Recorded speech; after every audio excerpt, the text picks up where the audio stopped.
Alright guys, thanks for clicking on the video today.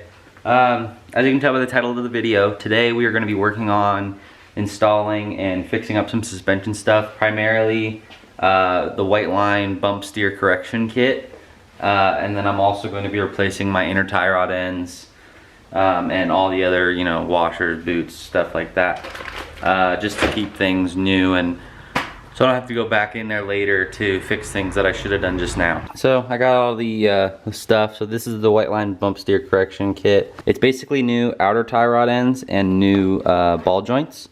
And it's supposed to correct the steering geometry after you lower a car and make it handle better and not bump steer and all sorts of stuff. So we'll see how that turns out as far as the handling goes. But I also got some new inner tie rod ends. I got Moog just because I didn't want to pay the extra for the Subaru ones, and I've heard good things about Moog, so we're gonna go with that. And then I also got some new boots from Subaru because mine have 170,000 miles on them, and some new lock washers and clamps.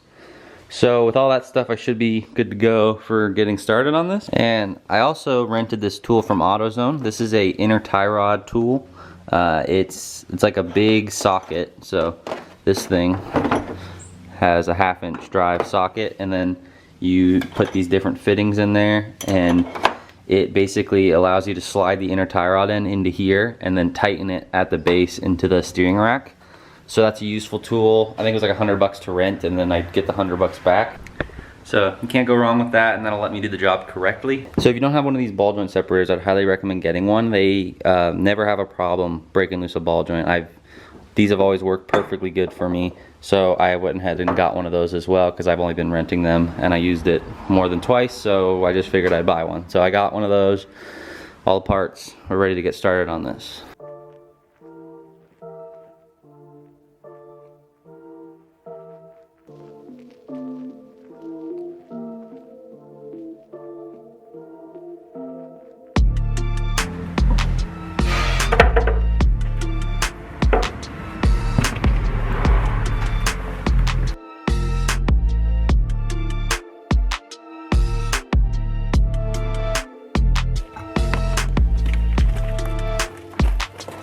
Take a look down here. This is the outer tie rod, and that's the inner tie rod. And then we have this boot here, and in order to get to that boot, I need to take off this bottom subframe bracket. And it looks like it's probably like 8 of these, 14mm bolts. So I'm gonna start by getting that off right now.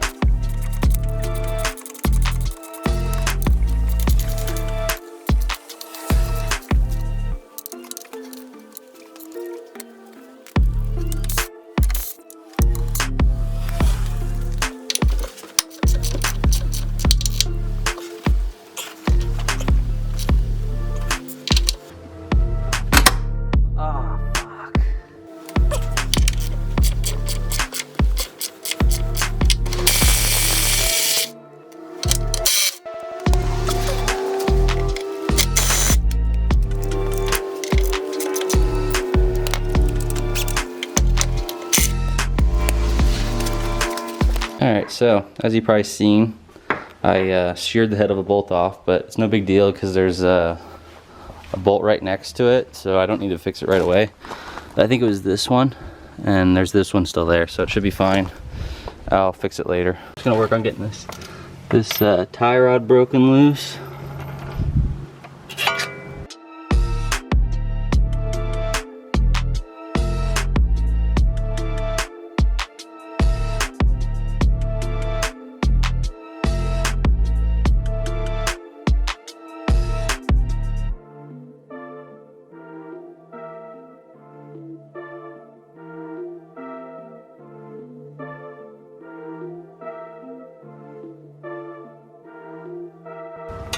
There we go.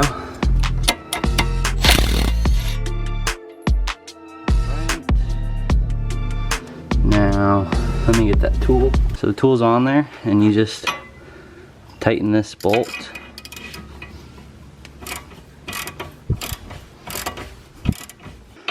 But you just tighten this until it pops.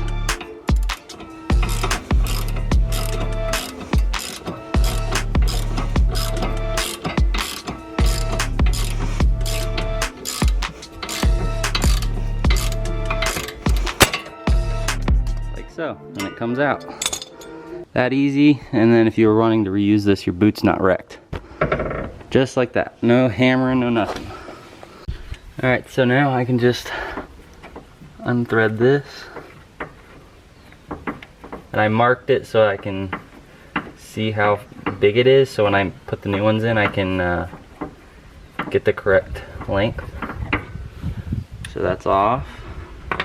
And these are still good, but we'll compare them to the new ones and see what the geometry is, because it's supposed to be different. Okay, so now I need to go under here and take this boot off, and then I can use my inner tie rod tool to loosen the tie rod and get all that stuff out. So here's the bare inner tie rod end without the boot on it.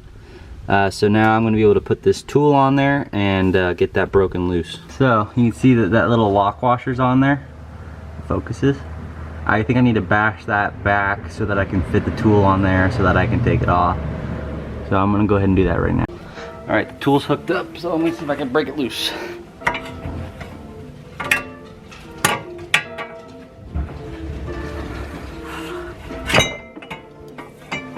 Okay.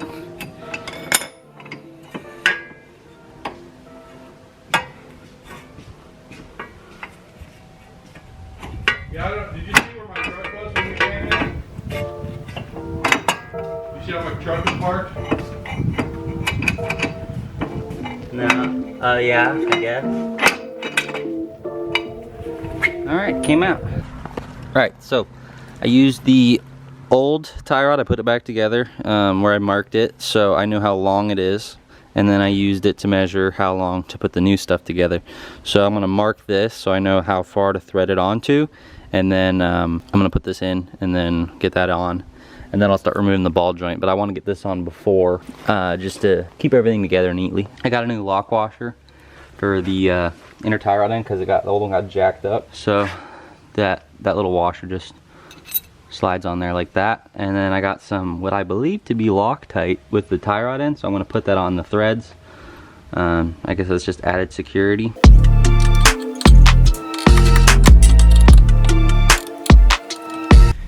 Alright, so the torque spec for the inner tie rod is 58 foot-pounds. Sorry if I'm blocking the camera. Alright, I'm going to do 60 just because.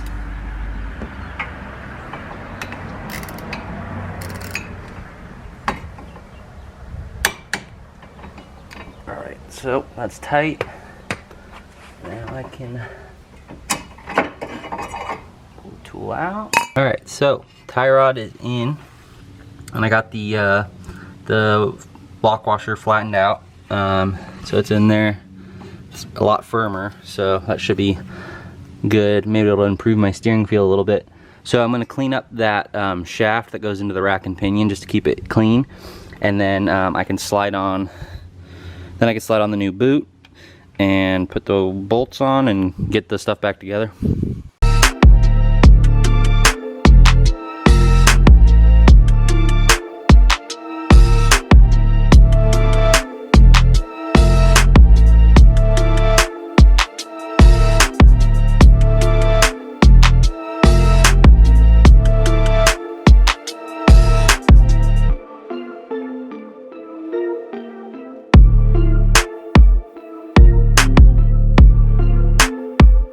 You can see nothing's tight yet, but we got the Whiteline outer tie rod end in and the new Moog one. We got the nice new boot and the correct clamp right over there. So everything's looking good. Just need to put the ball joint in on this side, repeat the process on the other side, and then I can get started on the alignment and stuff. If you've never had to deal with Subaru ball joints, they're not fun, but I did the ball joints on this one probably 2 years ago, and they were a pain in the butt to get out, but I put some anti-seize on the ball joint before I put it back in, so they should just fall out pretty much after I get everything loosened, but we will see. I'm hoping they do, because I hate these things.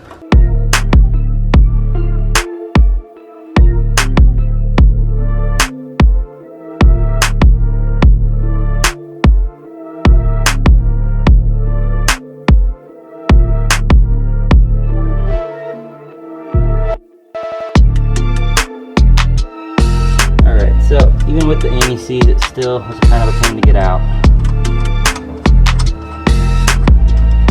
But it came out. Okay, so you can see the difference is just the height. Even this one's bent, but you can still see, I don't want to bend it back because it's all messy. But you can see the height difference in that piece. There's like an extra 1/4 inch. Now we're gonna put this one in there. All right, so I don't have any anti-seize with me, so I'm gonna use some of the residual anti-seize from the last ball joint installation that's up in this hole and put it on there. So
alright, so the Whiteline tie rod is in there, Whiteline bushing, and let's just look at this real quick.